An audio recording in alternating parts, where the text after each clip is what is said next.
vas a topar. Tienes un libro recién publicado sobre la práctica penal en tránsito, si mal no recuerdo. ¿Sí? Activa tu micrófono, Así Jordi. es, así es, así es, así es. Práctica jurídica en Bien. materia de tránsito. Ajá. Qué bien. Espero poderlo tener y que en algún momento te hago la invitación para que nos hagas un resumen, ya lo habíamos conversado en privado, para que lo publiques en el grupo y a su vez sepan dónde poder también adquirir este libro que estoy seguro servirá de mucho para aquellos que nos gusta esta hermosa ciencia del derecho. Georgia Hermer, bienvenido. Los compañeros de Aprendiendo Derecho estamos ávidos de seguir aprendiendo contigo. Un abrazo y el público está esperando por ti. Adelante, Georgia.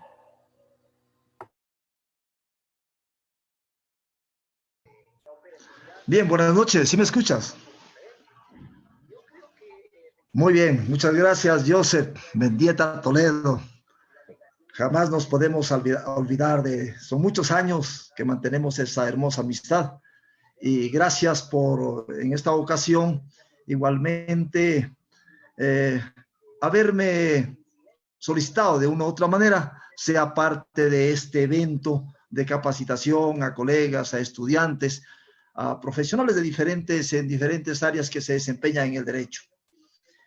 Evidentemente, soy fiscal en la provincia de Chimborazo por 12 años y he pasado por diferentes unidades. Actualmente estoy en administración pública durante año y medio, pero en otras unidades he tenido la oportunidad de también hacer lo que es casos de menores infractores, ya que también he estado en cantones y encargado de muchas fiscalías. Por esa es la razón que había manifestado que estaba deseoso, en este caso, pues de contribuir de mejor manera para el acervo jurídico de los colegas y estudiantes.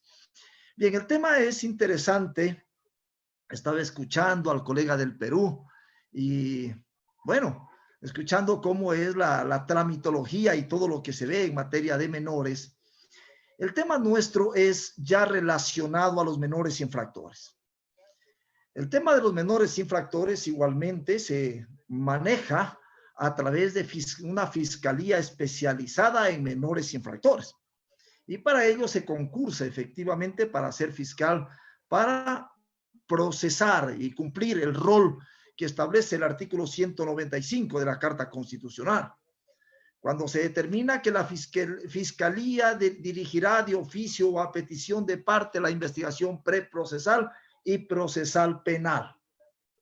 Durante el proceso ejercerá la acción pública con sujeción a los principios de oportunidad y mínima intervención penal, con especial atención al interés público y a los derechos de las víctimas. Eso es la fiscalía. Si haya méritos, acusa, y si no haya méritos, pues lógicamente puede archivar y utilizar los medios alternativos de solución de conflictos, inclusive de acuerdo al caso específico, inclusive aprovechar la norma constitucional, el principio de oportunidad para que se extinga la acción. Ahora, ¿qué es la responsabilidad del adolescente infractor? Vamos a ver que el adolescente, de pronto, que se puede un poco desviar de su ámbito, es decir, un adolescente de acuerdo a la nomenclatura de nuestra legislación, ya está pues a partir de los 12 hasta antes de los 18 años. Cumple 18 años y ya estamos hablando que ya ha obtenido la mayoría de edad de acuerdo a nuestra legislación ecuatoriana. De acuerdo a los tratados y convenios internacionales, incluso hay un tratado de menores que todavía se considera niño menor de 18 años. Pero bien, este menor que de una o de otra manera infringió la norma, definitivamente va a tener un proceso regulado lógicamente en base al Código Orgánico de la Niñez y Adolescencia y en base a lo que prevé el Código Orgánico Integral Penal, que es el cuerpo legal a donde están los tipos penales, el procedimiento y lógicamente que también la ejecución. Bien, La responsabilidad que se le atribuye a un adolescente, lógicamente que ha vulnerado el bien jurídico penalmente relevante, y las consecuencias derivadas de aquello es precisamente el tema de lo que nos provoca esta reunión a todos nuestros amigos abogados. Partamos del marco constitucional. Nuestra Carta Constitucional en el artículo 1 ya define como al Ecuador como un Estado constitucional de derechos y justicia. Entonces partimos desde el marco constitucional. Y como ya decía el colega Joseph, cuando dio su análisis anterior, ya hablaba del artículo 44 de la Carta Constitucional. Cuando es el Estado y la sociedad y la familia que deben promover de forma prioritaria el desarrollo integral de niñas, niños y adolescentes y asegurarán el ejercicio pleno de sus derechos. Se atenderá el principio de su interés superior y sus derechos prevalecerán sobre los de las demás personas. Entonces hablamos acá que si estamos hablando de adolescentes, ellos están gozando de esa supremacía del principio del interés superior. En el Ecuador no pueden ser procesado un adolescente como adulto. No tenemos esa legislación. En los Estados Unidos sí la tienen de acuerdo al tipo penal, en la que se decide si lo procesan como adolescente o lo procesan como adulto. Las penas también en el Ecuador están reguladas en base al Código de la Niñez y Adolescencia, en la que establece que las penas, la máxima pena que se le establecería a un adolescente sería de 8 años, así sea un delito muy grave.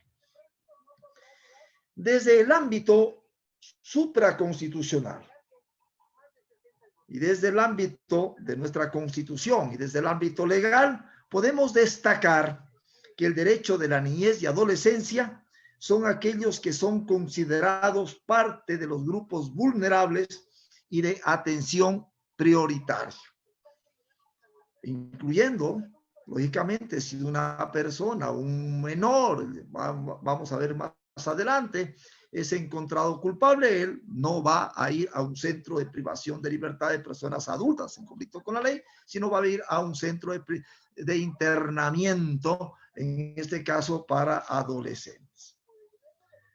En el ámbito jurídico, el Código de la Niñez y Adolescencia trajo consigo la implementación de varios derechos y garantías que debían guardar relación con la Carta Constitucional.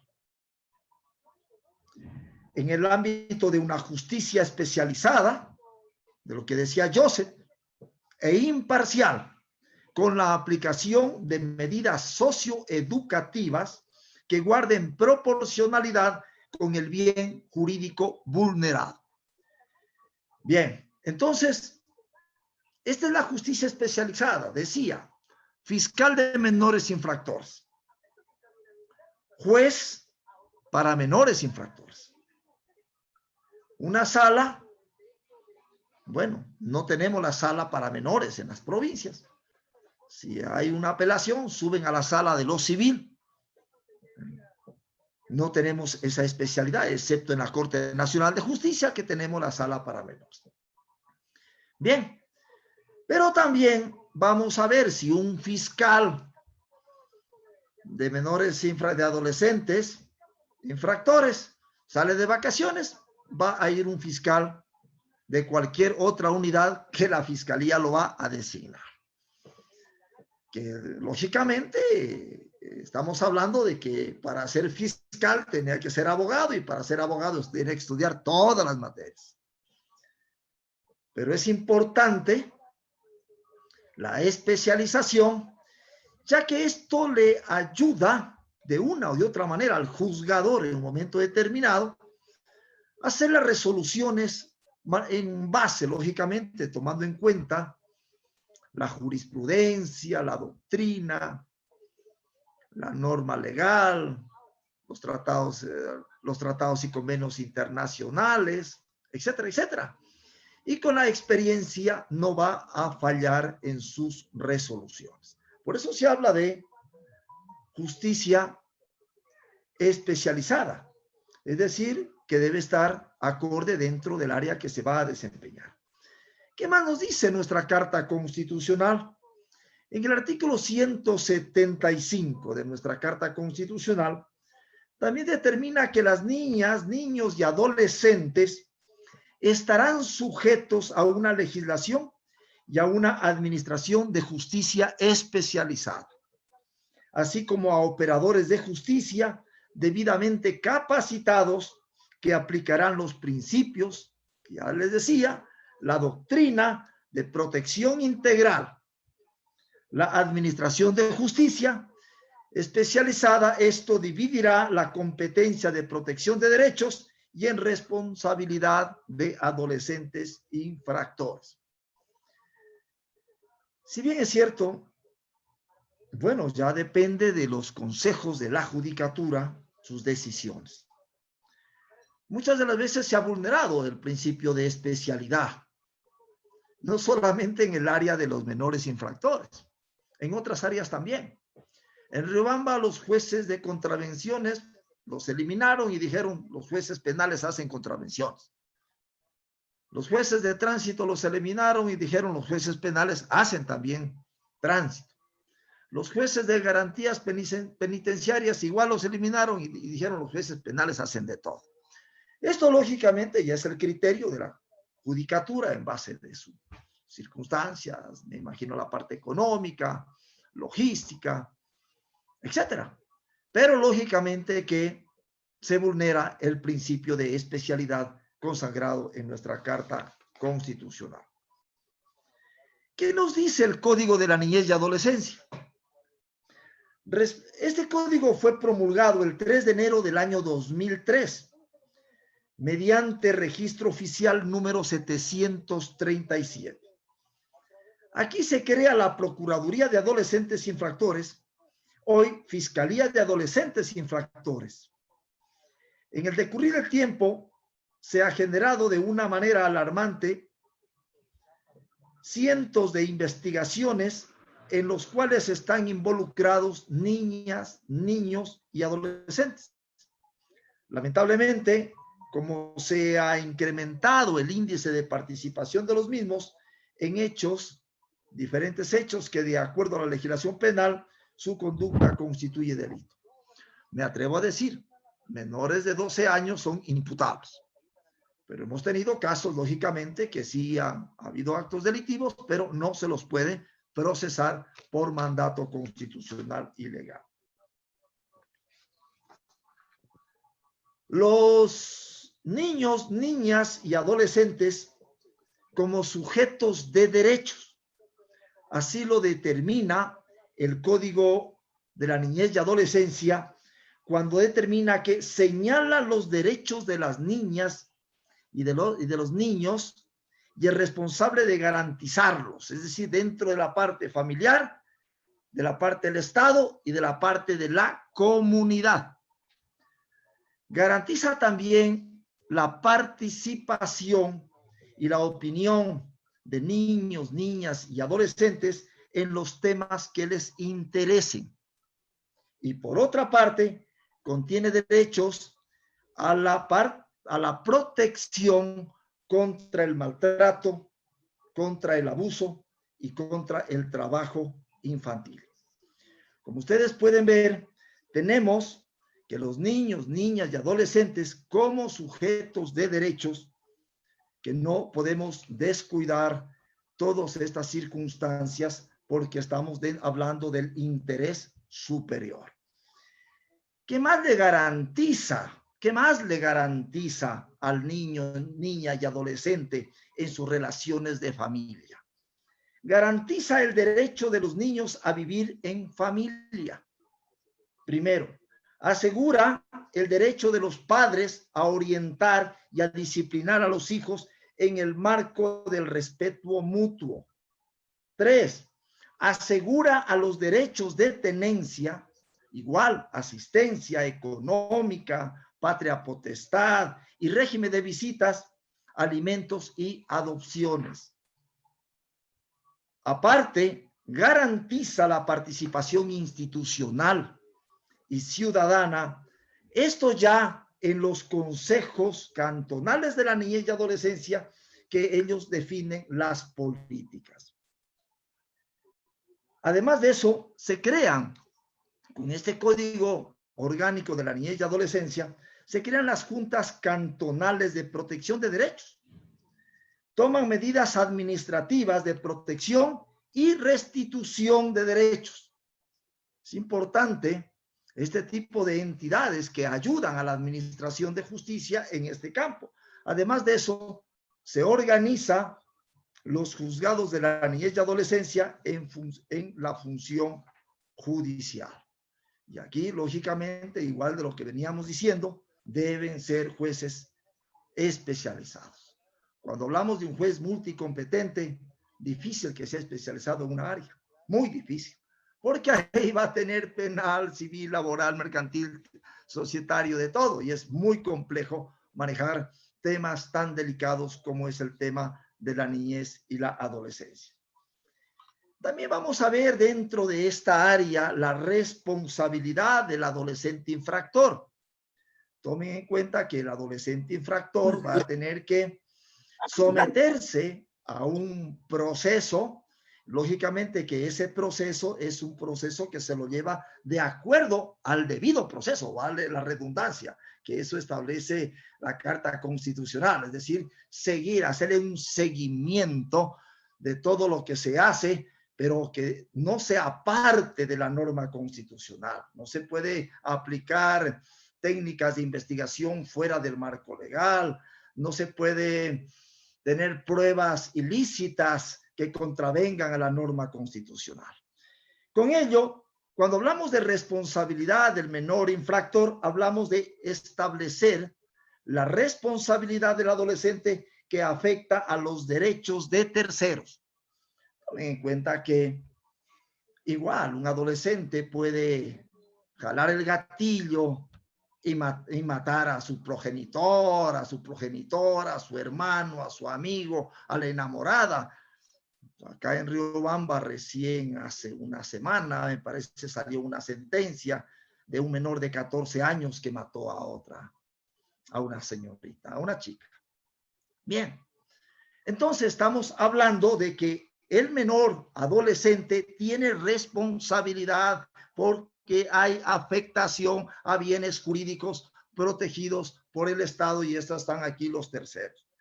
Garantiza el debido proceso, eso yo les estaba diciendo, el debido proceso que es la decisión de un conflicto por una autoridad estatal independiente y en base a principios predeterminados por las normas generales. Lógicamente que tenemos muchos principios constitucionales y legales, entre ellos, bueno, el lluvia nubis curia, decía Joseph, bueno, los jueces deben conocer el derecho. Ese es un principio que les da a los jueces, que si no lo conocen también los manda a estudiar.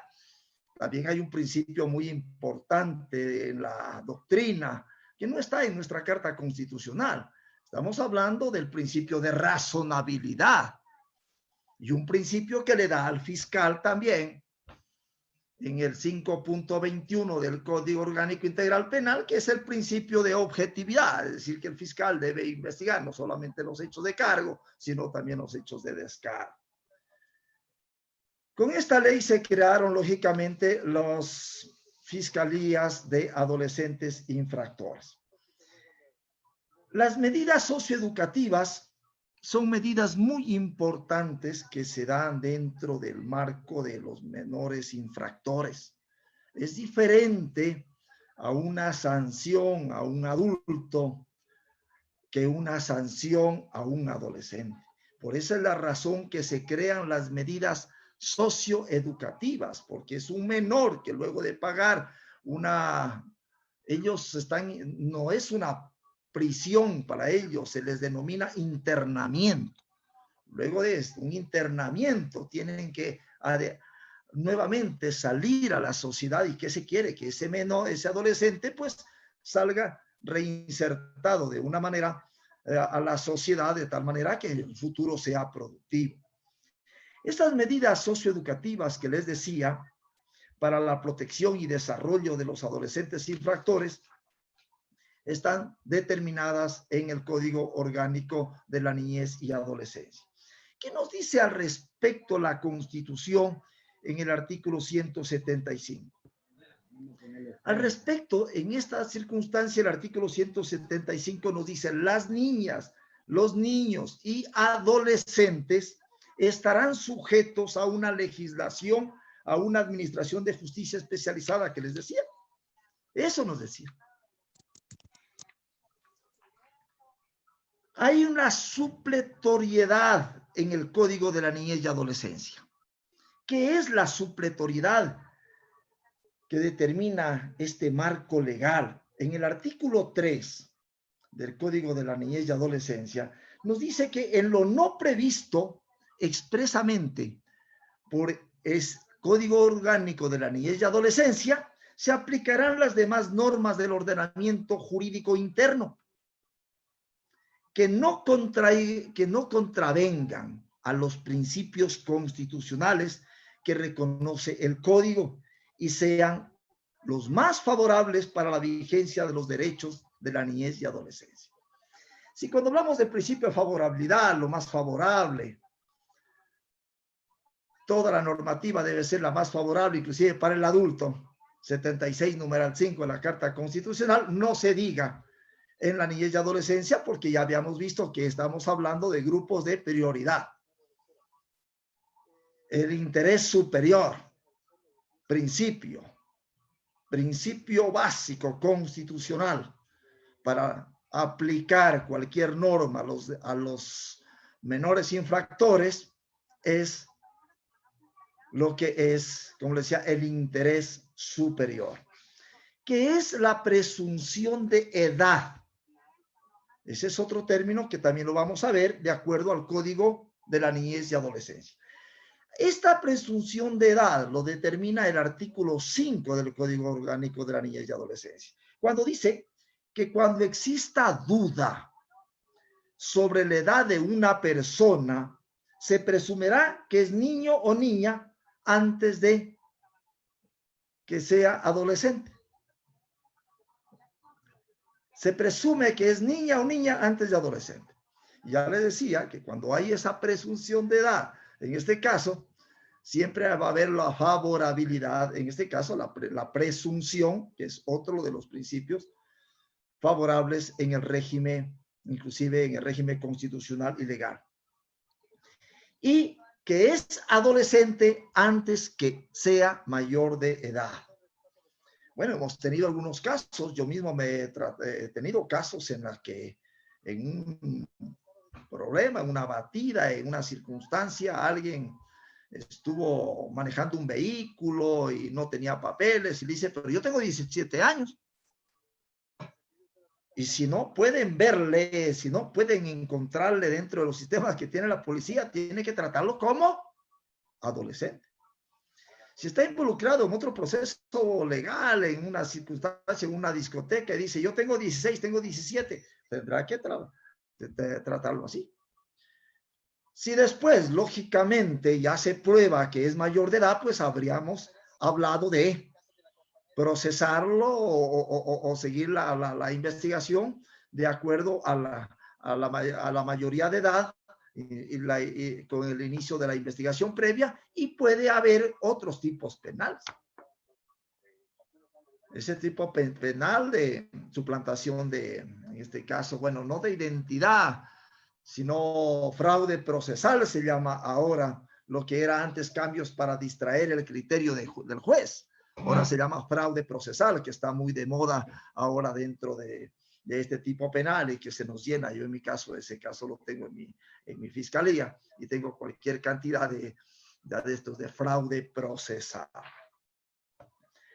Entonces vamos a distinguir entre el Código de la Niñez y Adolescencia, que es un tema de adolescentes y un tema de adolescentes infractores, que tiene como parte normativa la parte procedimental, y los tipos penales serán comunes al de las personas adultas y que se encuentran previstas en el Código Orgánico Integral Penal. Así, es decir, tenemos las dos normativas. Vamos a tener el Código de la Niñez y Adolescencia en la parte de medidas, en la forma del procedimiento, cómo lo vamos a tramitar, pero en el caso de la tipología, de la tipicidad, de los tipos penales, son los que se los va, si que un menor está relacionado a un robo, a un hurto, a un ataque y resistencia, a un delitos más graves como homicidios, como asesinatos, como sicariatos,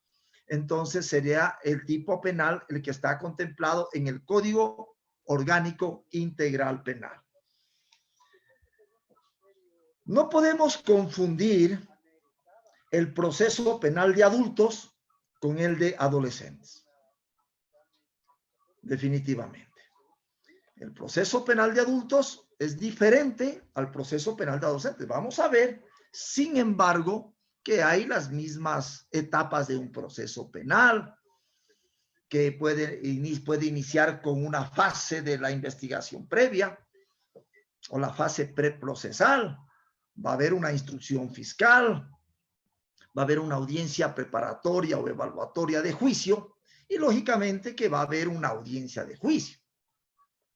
Diferencias, hay diferencias en el sentido de que si vamos a hablar de una audiencia de juicio, ellos no se van a enfrentar a un tribunal de garantías penales. Esto es casi similar a lo que es tránsito. Es decir, vamos a una audiencia preparatoria y evaluatoria de juicio, y si el juez decide llamar a juicio, pues ahí se manda a la oficina de sorteos para que sea otro juez de la niñez y adolescencia que tramite la etapa de juicio. Casi eso sucede en el procedimiento de tránsito. No así como cuando se habla de los delitos de un proceso ordinario para mayores de edad. Pues les digo un proceso ordinario porque también ahora hay los procesos directos que ya también son los jueces que proceden a sentenciar. Esto pasó con el Código Orgánico Integral Penal. Antes los jueces tenían que todo, si llamaban a juicio íbamos a tribunales.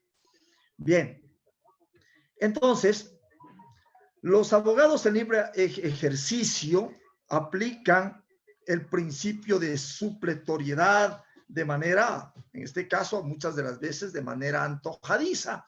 No se siguen las normas muchas de las veces del Código Orgánico de la Niñez y Adolescencia y tratan de incorporar, lógicamente, alegatos conforme lo prevé el Código Orgánico Integral Penal. Sin embargo, en este caso, tome en cuenta que hay unas circunstancias que han venido promoviendo alrededor de algún tiempo abogados, inclusive operadores de justicia, de que hay ciertos procedimientos que se da para mayores, en este caso para adultos, sean también utilizados en menores infractores, como es el caso del procedimiento abreviado, que es un caso que no está determinado para en este caso, para menores infractores. Lógicamente que esto estaría, lógicamente, casi que como contraviniendo con el Código Orgánico Integral Penal, que hay algunas ventajas en estas circunstancias, pero la otra, la que no se podría dar porque a un menor no se lo puede autoincriminar. Y el procedimiento abreviado para mayores sí tiene que incriminarse. Es decir, yo fui el causante de este hecho. Acepto el procedimiento abreviado. Acepto la aplicación de esta pena. En asunto de menores infractores, esta posibilidad no existe. La Constitución de la República del Ecuador, cuando nos dice en el artículo 186 que en cada provincia funcionará una Corte Provincial de Justicia integrada por un número de juezas y jueces, en este caso que sean necesarios para atender las causas que provendrán jueces de la carrera judicial, el libre ejercicio profesional y la docencia universitaria. Las juezas y jueces se organizarán en salas especializadas en las materias que corresponden con las de la Corte Nacional de Justicia. Eso les decía, lamentablemente esto no se ha sucedido y lógicamente que se distorsiona la aplicabilidad y bueno, un poco de principios que están relacionados en la administración de justicia. También se dice en el artículo 186 que el Consejo de la Judicatura determinará el número de tribunales y juzgados necesarios conforme a las necesidades de la población. Así lo dice, y en cada cantón existirá al menos una jueza o un juez especializado en familia, niñez y adolescencia, y una jueza o un juez especializado en adolescentes infractores, de acuerdo con las necesidades poblacionales. Otra de las circunstancias que lamentablemente no se cumple. En las localidades donde exista un centro de rehabilitación social, existirá al menos un juzgado de garantías penitenciarias. Esto también no se cumple. Un ejemplo, en Riobamba se llamó a concurso para garantías penitenciarias y le dieron al que ganó para juez penal. Entonces, muchas cosas definitivamente no cumplimos y podemos obtener definitivamente estar distorsionando el objetivo que tuvieron, en este caso, los legisladores o los asambleístas, que ahora se llaman, al escribir, lógicamente, el Código Orgánico de la Niñez y Adolescencia. ¿Qué nos dice el artículo 81 de la Carta Constitucional? La ley establecerá procedimientos especiales y expeditos para el juzgamiento y sanción de los delitos de violencia intrafamiliar, sexual, crímenes de odio y a los que cometan, aquí viene la parte fundamental en esta materia que estamos hablando, las niñas, niños y adolescentes. Incluso están los jóvenes y personas con discapacidad, adultas mayores y personas que por sus particularidades requieren de una mayor protección. Igualmente, nos dice el artículo 81 de la Carta Constitucional, que se nombrarán fiscales y defensoras y defensores especializados para el tratamiento de estas causas de acuerdo con la ley. Igualmente, no hemos tenido cumplimiento en todas estas circunstancias. También vamos a ver lo que corresponde al artículo 77, numeral 13 de la Carta Constitucional, cuando determina que para los adolescentes y las adolescentes infractores regirá un sistema de medidas socioeducativas proporcionales a la infracción atribuida. Es decir, la diferencia que tenemos con las personas adultas, que tenemos otras medidas, que tenemos completamente otras medidas. Inclusive tenemos medidas cautelares, medidas de protección, cautelares de bienes, etc. Pero en el caso de, bueno, de ahí dentro de las medidas cautelares están inclusive el arresto domiciliario de acuerdo a las fianzas o caución. En el caso de menores infractores tenemos las medidas socioeducativas. El Estado determinará mediante ley, aquí habla ya de las sanciones privativas y no privativas de la libertad. La privación de la libertad en estos casos será establecida como último de los recursos. Como último de los recursos. Por el periodo mínimo necesario y se llevará a cabo, lógicamente, como decía, en establecimientos diferentes al de las personas adultas. Claro, aquí tenemos un problema y es un problema de espacio en estos centros de menores. Porque si una persona cometió un delito cuando tenía 17 años, 11 meses, 29 días, era adolescente. Lógicamente que cuando ya termine el proceso y va a ser sentenciado, tiene que pasar la pena en estos mismos centros. Con el problema de que ya son mayores y hay también menores, es decir, de 12 y medio, 13, 14, 15, 16, 17 años. En alguna ocasión hacíamos algún trabajo de investigación y nos encontramos con que inclusive habían hasta actos de violaciones internamente en estos centros por estas personas que ya eran mayores y lógicamente abusaban de los menores. Otro de los problemas que también se ha detectado en la práctica es que en algunas provincias o específicamente en ciertas provincias de la costa no los inscriben al momento que nacen, los inscriben después de 3, 4, 5, 6 años. E inclusive hijos de personas que ya vienen infringiendo la norma, la ley, han tenido algunas sentencias, algunas circunstancias ya. Entonces ellos saben de que si lo inscriben tardíamente, esta persona lógicamente que va a aparecer siempre después como adolescente, aunque él realmente sabe que tiene 21, 22 y 23 años. Y nos encontramos con esas realidades también. Aquí no tenemos todavía centros de privación de libertad con todas estas diferencias para ubicar a las personas. Bueno, ni siquiera los mayores, les decía, por la edad, como hay en ciertos otros países. 18 a 21, 18 a 25, de 25 a 30, 30 y más, y luego de ahí los otros. Esto conlleva a que definitivamente pueden haber muchos problemas de carácter interno en los centros. Lo propio sucede en los establecimientos para menores infractores. En el ámbito político y en el ámbito social también es importante rescatar que el fenómeno de la delincuencia juvenil es de ámbito planetario.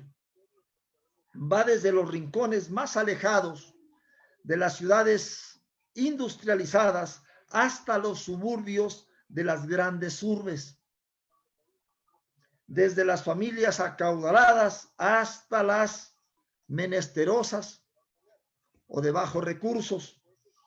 Es algo que inunda todas las esferas sociales y en sí todos los rincones de nuestra civilización. Bueno, si ustedes tienen tiempo y pueden ingresar a YouTube y pueden ver cómo son captados los menores por las mafias, por decir algo, de ciertos países como de nuestro vecino país de Colombia. Inclusive hay películas en las que captan a los menores para hacer los sicarios, para que trabajen en áreas relacionadas a droga. Y sabiendo, lógicamente, pues que tarde o temprano este menor va a caer en las redes, en otras redes y va a terminar con su vida. Y también aprovechan esas circunstancias por las leyes que son más permisivas a favor de los menores, infractores en este caso. Lo propio puede ocurrir en nuestro país con ciertas organizaciones delictuales que pueden utilizar inclusive a los hijos de personas que han sido ya procesadas y han tenido cierto tipo de sentencias y que pueden utilizar a sus hijos en ciertas labores delincuenciales, conociendo que los marcos legales para los menores son de carácter muy inferior en relación a las penas que se da a los adultos. Entonces hemos visto que han habido cambios en la administración de justicia y se van dando paulatinamente estos cambios, lo cual conlleva que en muchos de los casos el tema de adolescentes existan problemas en el desarrollo, inclusive en las investigaciones y en los procesos. Ahora bien, ¿qué hace el Estado? ¿Qué hace la sociedad? ¿Y qué debe hacer la familia? Eso es importante.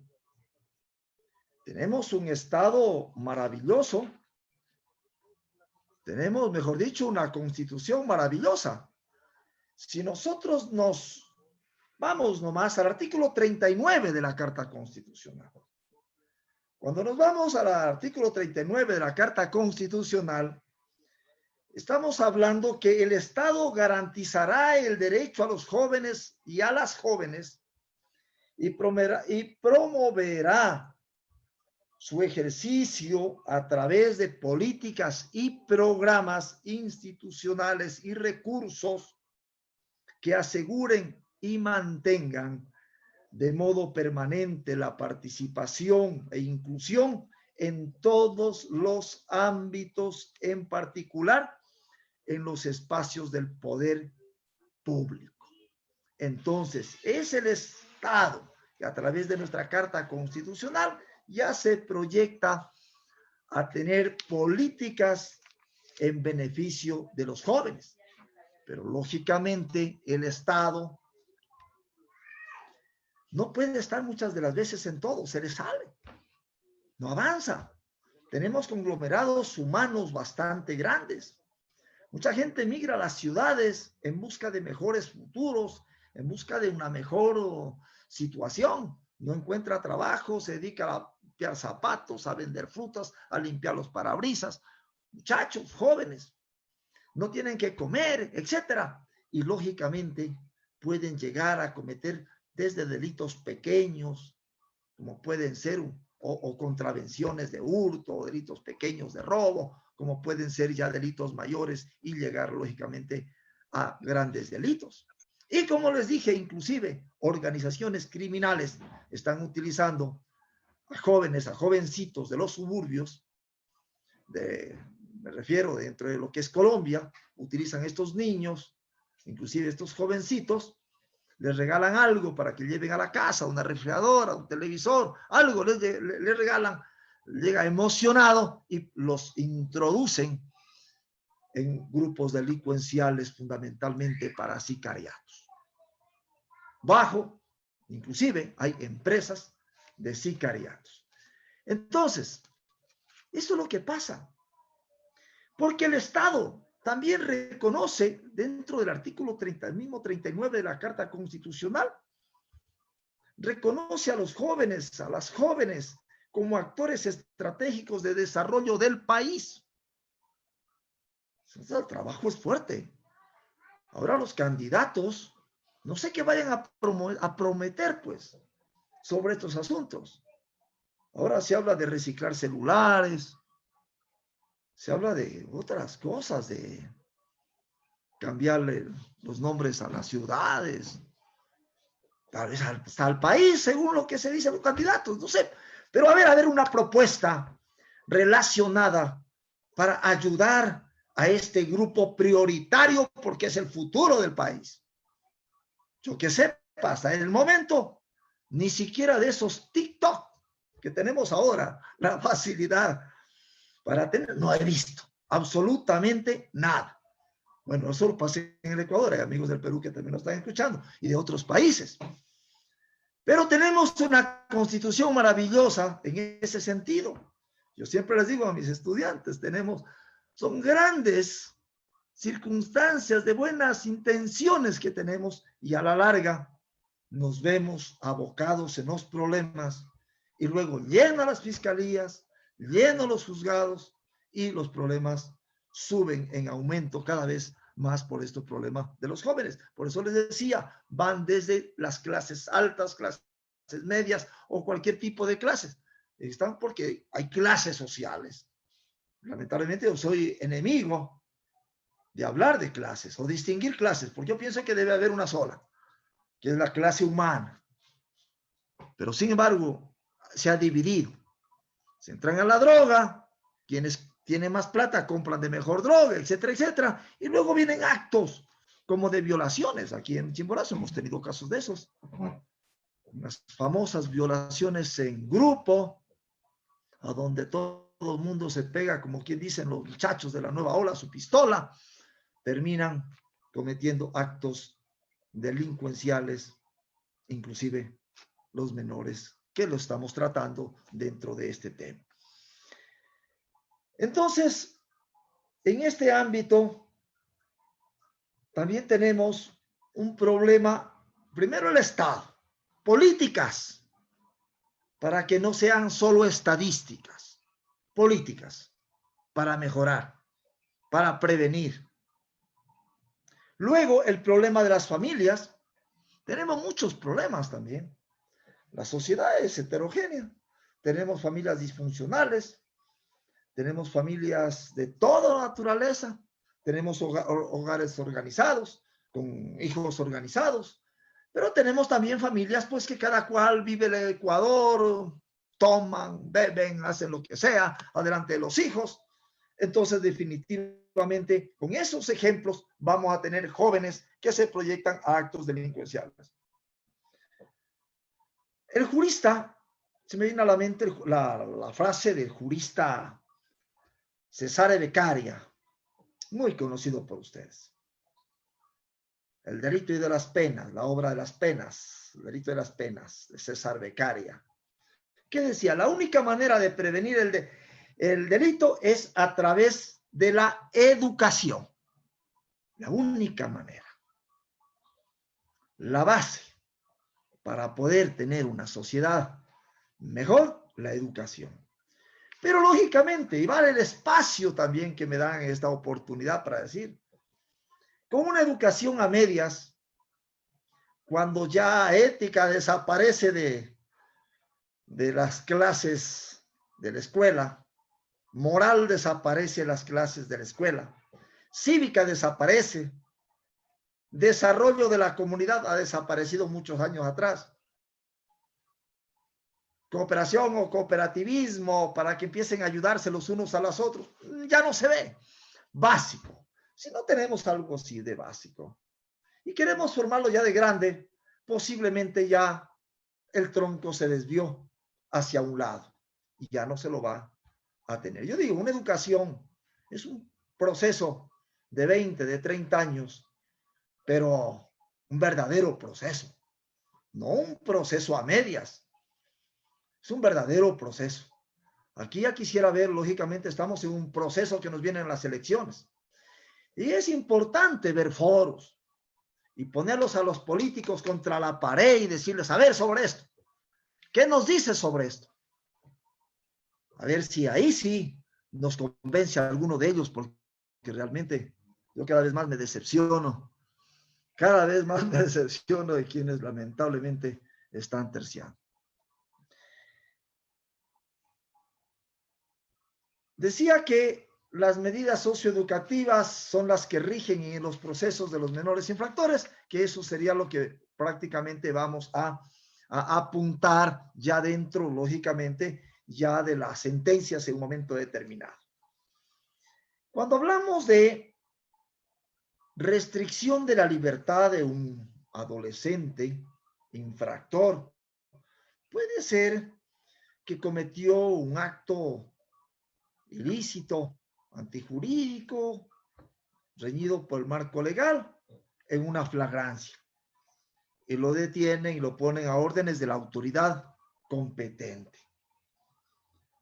Puede haber también, si es que es una detención de pronto para fines investigativos, un menor no puede estar, no es como un adulto. Más o menos de los tipos de para fines investigativos es para tomarle la versión y hasta ahí. Diferente. Depende el tipo del delito, delito muy grave.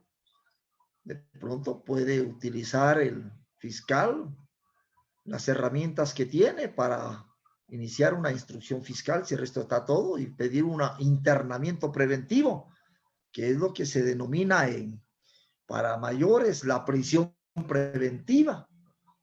Y si hay lógicamente una sentencia en firme, pues si la privación de libertad, mejor dicho, el internamiento está manifestado por el juez en la sentencia, pues lógicamente que habrá la privación de la libertad por esta circunstancia, por la sentencia en firme.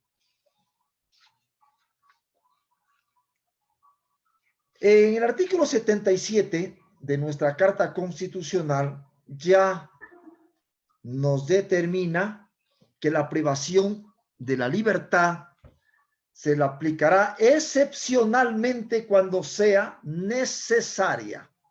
Esto para garantizar la comparecencia en el proceso o para asegurar el cumplimiento de la pena.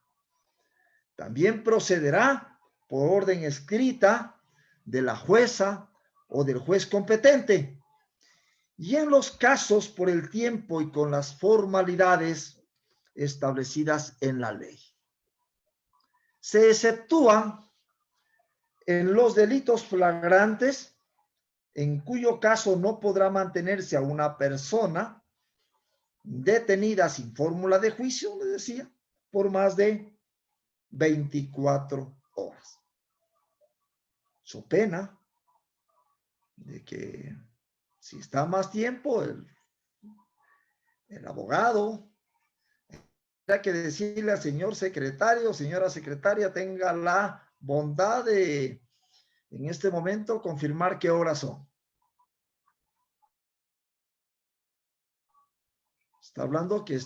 Estamos hablando que a las 17 horas se cumplían las 24 horas, estamos 17 horas, 1 minuto, 2 minutos, ¿qué horas son? Son las 7 horas, 2 minutos. Señor juez, tiene que dejar en libertad a mi defendido. ¿Así? Principio de, en ese caso, de legalidad. Principio de legalidad. ¿No? Ahí dice el artículo 13 que no se puede interpretar de manera extensiva a la ley, sino estrictamente a como está escrito. 24 horas nos dice la Constitución en este caso, y la Constitución es una ley. Supremacía, 424, 425 de la Carta Constitucional. Primer orden en supremacía, Constitución. Segundo, tratados y convenios. Tercero, leyes orgánicas. Y de ahí viene el resto. Supremacía. Estamos hablando de supremacía. Me dicen 24 horas, me dicen 24 horas. Señor juez, se le pasó 1 minuto, salado. Definitivamente. Ahí los señores jueces que me están escuchando. So pena de que diga el juez no. Continúo con la audiencia y al final termina dando un internamiento preventivo y todo lo demás. Eso puede acarrear problemas de carácter ya legal y nos vamos a ver inmersos en el Código Orgánico de la Función Judicial y nos pueden procesar por negligencia o por error inexcusable. Manifiesta negligencia, dice, o error inexcusable.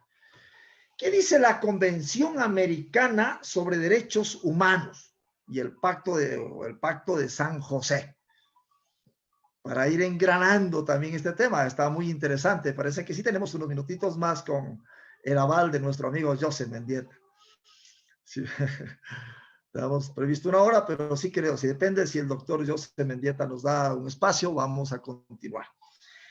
El artículo 7, numeral 2 de la Convención Americana sobre Derechos Humanos nos dice que nadie puede ser privado de la libertad física salvo por las causas y en las condiciones fijadas de antemano por las constituciones políticas de los estados partes y por las leyes dictadas conforme a ellas.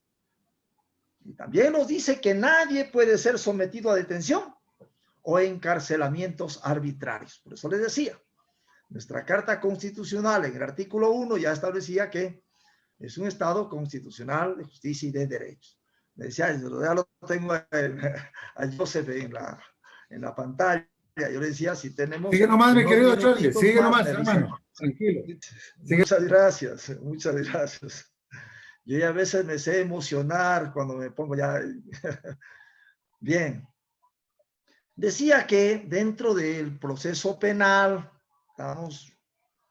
podemos hablar de que había la investigación primero, la fase preprocesal, que es la investigación previa, que el fiscal puede iniciarla por cualquier forma de que llegó a su conocimiento. Luego la instrucción, que si es una etapa, para no confundirnos, la etapa de evaluación y preparatoria de juicio, que es lógicamente donde se filtra, donde si el juez llama a juicio o no, que antes se llamaba la etapa intermedia, y la etapa de juicio. Esas son las etapas del proceso penal en menores infractores.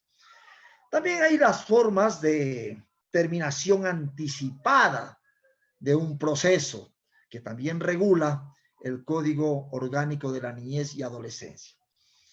En este caso puede haber la suspensión del proceso a prueba, también la remisión con autorización judicial, es decir, llegamos a un archivo porque ya se han solucionado algunas circunstancias que tenían que solucionarse dentro de este proceso, y vamos a tener que inclusive a través de la remisión con autorización judicial vamos a proceder a un archivo.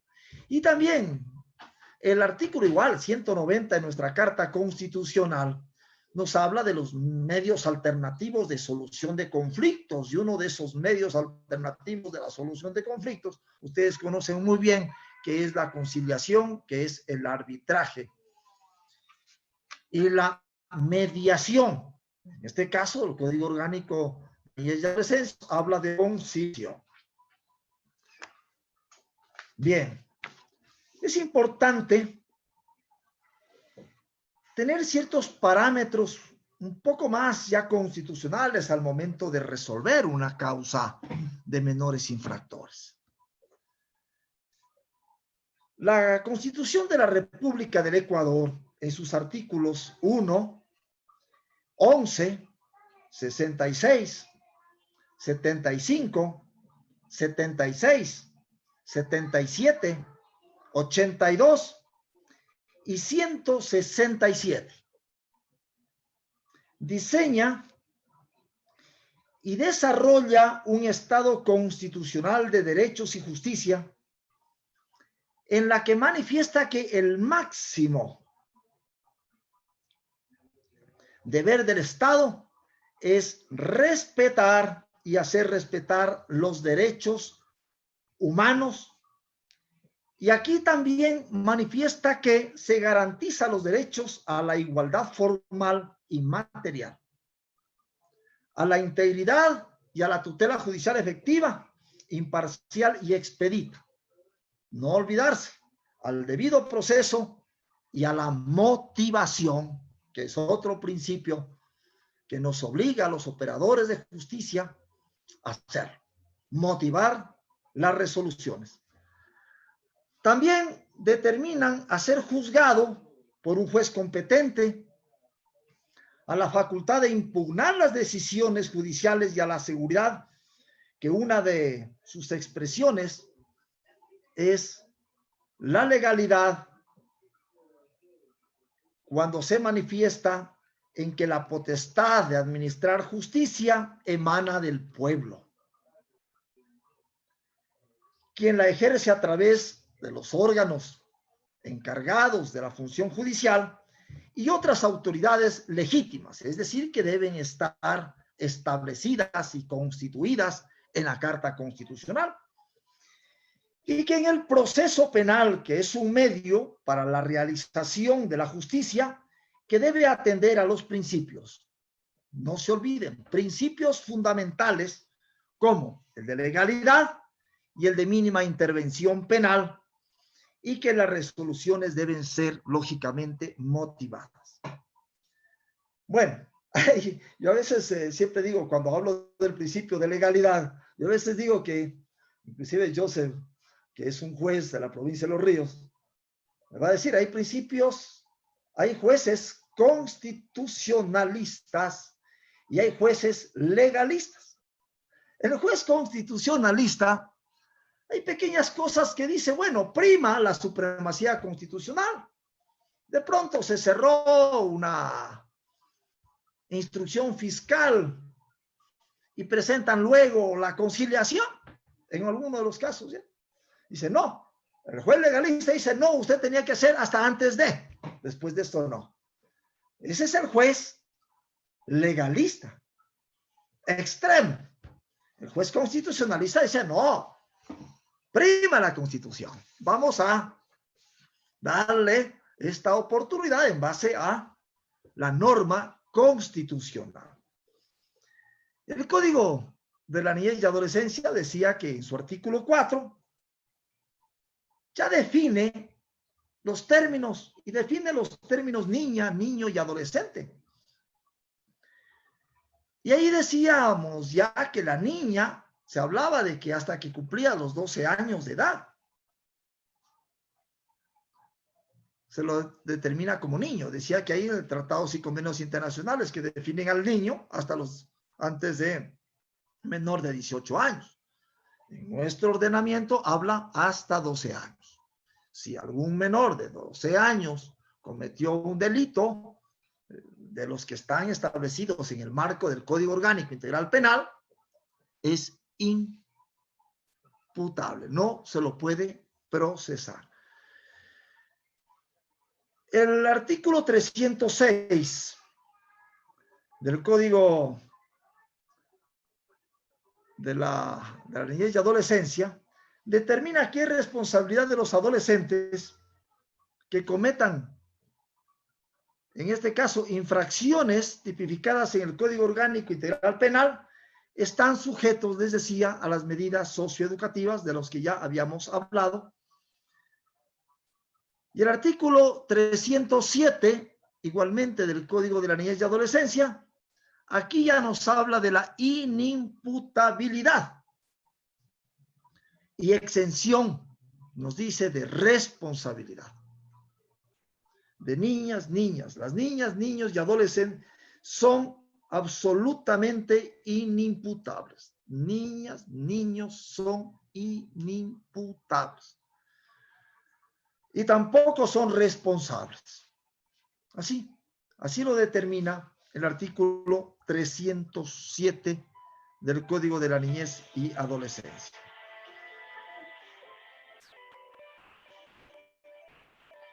Los adolescentes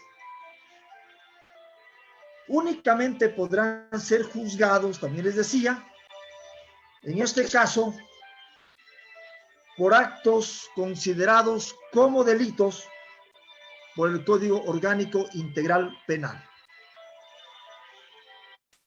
Ahí pueden ser juzgados los adolescentes cuando se les imputa algún delito que está previamente determinado en el Código Orgánico Integral Penal. Caso contrario, estaríamos hablando también, si no está establecido en la normativa, el aforismo conocido por todos los abogados, nullum crimen sine ley, nullum poena sine ley.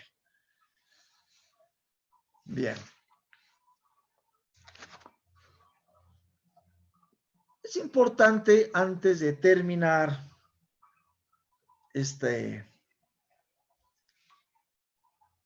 conversatorio con ustedes, hablar que también existen las reglas mínimas de las Naciones Unidas para la administración de justicia de menores. Esas reglas se denominan las reglas de Beijing. Y ahí habla, en la regla número 5, los objetivos de la justicia. En el caso de menores, me refiero en el caso de menores. Y cuando hablamos del 5.1, nos habla que el sistema de justicia de menores hará hincapié el bienestar de estos y garantizará que cualquier respuesta a los menores delincuentes, a esa palabra no me gusta, pero está dentro de estas reglas, será en todo momento proporcionada a las circunstancias del delincuente y el delito. Decía que eso es lo que dicen las reglas, en este caso mínimas, de las Naciones Unidas para la Administración de Justicia. La regla número 5 se refiere a dos de los más importantes objetivos de la justicia de menores, fundamentalmente. El primer objetivo vamos a ver estos objetivos que tienen estas reglas, porque vamos a los operadores de justicia. Imagino que si hay algunos que están dentro de este foro, van a tener que aplicarlas en cualquier momento, porque así nos manda nuestra Carta Constitucional, y en la motivación, con tratados, convenios, y en este caso, con las reglas mínimas de las Naciones Unidas. El primer objetivo es el fenómeno del bienestar del menor. Este es el enfoque principal de los sistemas jurídicos en que los menores delincuentes son procesados por los tribunales de familia o autoridades administrativas. Pero también debe hacerse hincapié en el bienestar de los menores en los sistemas judiciales que siguen el modelo del tribunal penal, contribuyendo así a evitar sanciones meramente penales. Es decir, las sanciones, esos, los que siguen los tribunales penales para el juzgamiento de mayores, lógicamente que apuntan a qué, a penas. Sin embargo, hemos visto que ha dado los códigos últimamente son bastante constitucionalizados. Inclusive para los mayores, en el artículo 630 del Código Orgánico Integral Penal se incorporó la suspensión condicional de la pena, inclusive en delitos hasta 5 años, claro, con algunas restricciones de ciertos delitos no. Pero la mayoría de los delitos estamos hablando en esos márgenes, y mucha gente en estos momentos se acoge a esa gracia legal, es decir, aplicando la mínima intervención. ¿Cuál es el segundo objetivo de estas reglas mínimas? Es el principio de la proporcionalidad. Este principio es conocido como un instrumento para restringir las sanciones punitivas y se expresa principalmente mediante la fórmula de que el autor ha de llevarse su merecido según la gravedad del delito. La respuesta a los jóvenes delincuentes no solo deberá basarse en el examen de la gravedad del delito, sino también en circunstancias personales, las circunstancias individuales del delincuente, por ejemplo, su condición social, su situación familiar, el daño causado por el delito u otros factores que intervengan circunstancias personales. Bien. También hay otros principios que dentro de esta amalgama de circunstancias que debemos tener los operadores de justicia y los abogados, debemos de tomar en cuenta si una menor infractor va a ser sancionado. Deben aplicar los principios rectores de la sentencia, de las normas mínimas que les decía. Y en el punto numeral 17.1 podemos hablar, la decisión de la autoridad competente debe tomarse en cuenta en las circunstancias y la gravedad del delito, no solamente estas circunstancias, sino también en las circunstancias y necesidades del menor, así como a las necesidades de la sociedad. Las restricciones a la libertad personal del menor se impondrán solo tras cuidadoso estudio y se reducirán al mínimo posible. Es decir, a lo mínimo, a lo que máximo le da la ley, porque goza de ese privilegio.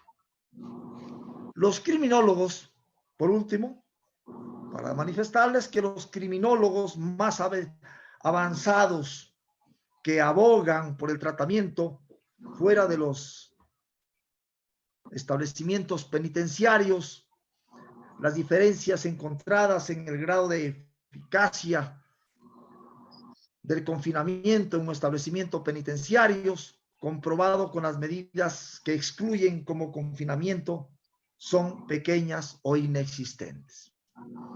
Entonces, todos estos parámetros deben tomarse en cuenta en el momento de resolver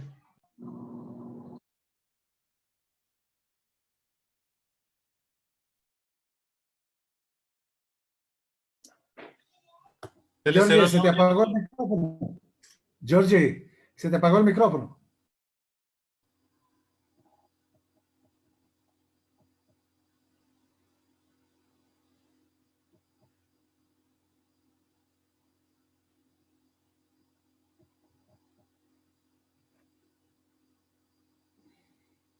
Jonathan, ¿puede usted activarlo desde acá? No, los audios no, doctor. Ya. Tienes que activarlo, Georgie, nuevamente el micrófono.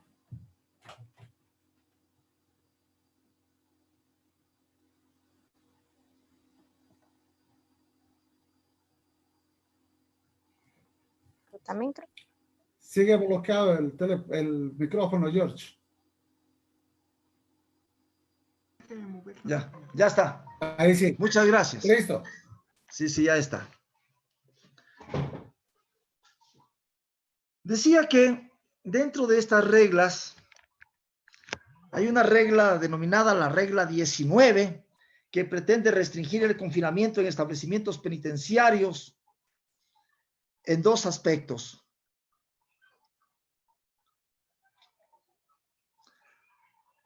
Esto en la cantidad y el último recurso. Y aquí, y habla también del tiempo. El más breve plazo posible, nos dice la regla 19. También recoge uno de los principios rectores básicos de la resolución 4 del 6º Congreso de las Naciones Unidas. Un menor delincuente no puede ser encarcelado salvo que no exista otra respuesta adecuada. Eso también nos recomienda la regla 19. La regla, por consiguiente, proclama el principio de que si un menor debe ser confinado en un establecimiento penitenciario, la pérdida de la libertad debe limitarse al menor grado posible.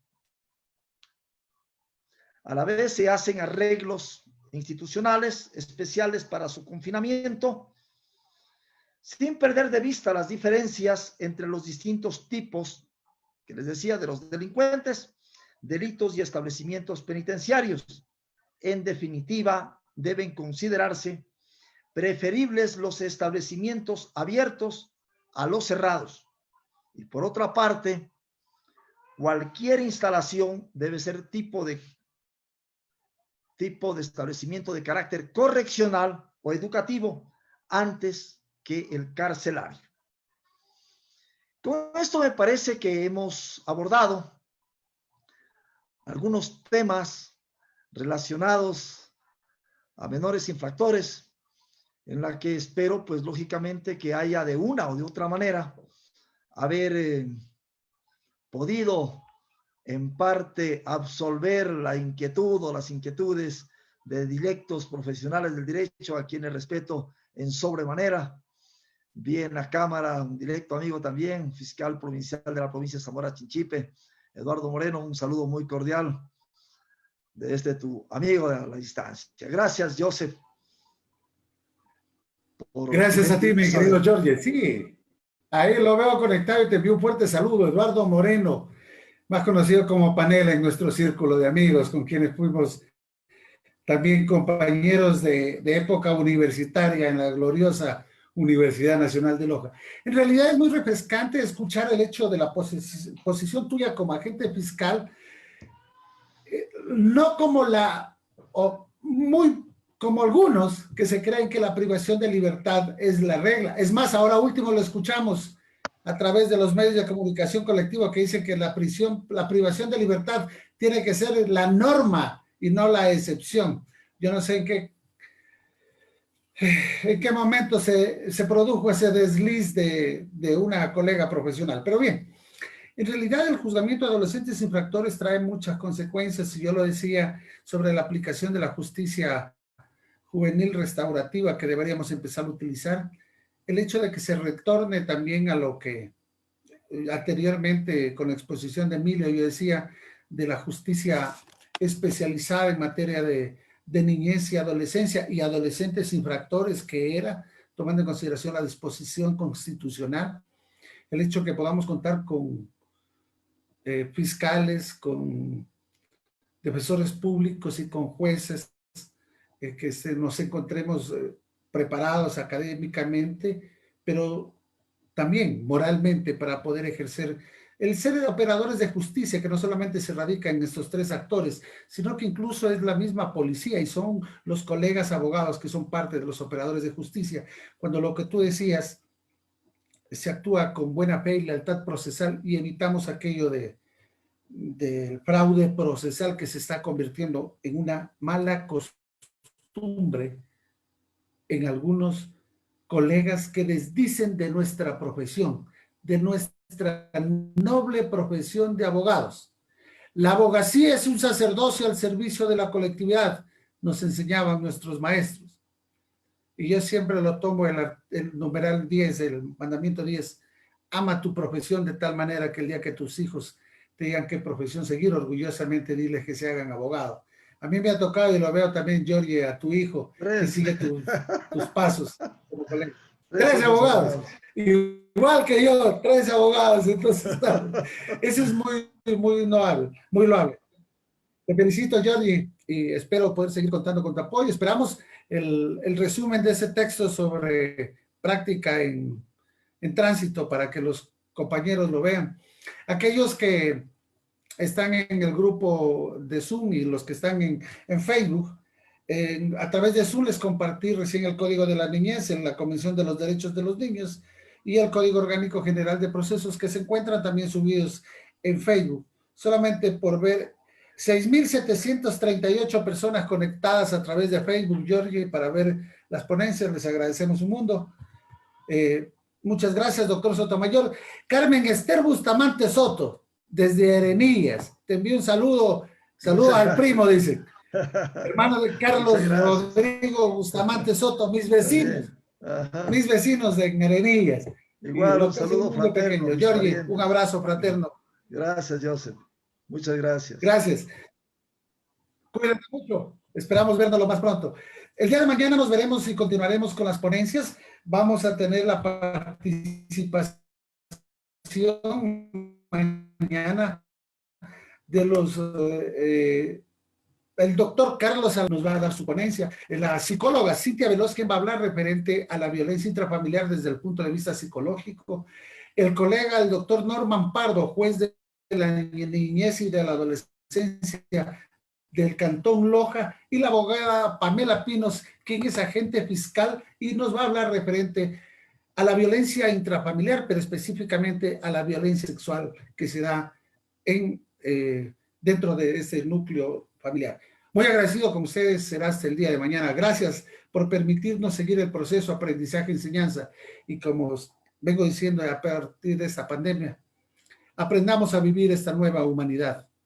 Menos mentalizados, más humanizados. Un abrazo para todos, buenas noches. Un gusto haber compartido con ustedes. Magu, gracias también y felicitaciones a todos. Esperamos y así les iremos anunciando a los demás expositores también durante toda esta semana. Culminamos el evento el día sábado para aquellos que los quieran seguir. Un abrazo para todos, gracias. Buenas noches, Jonathan, Juan Carlos Aguiar también y a todos los amigos que nos han seguido. Buenas noches, doctor. Buenas noches a todos.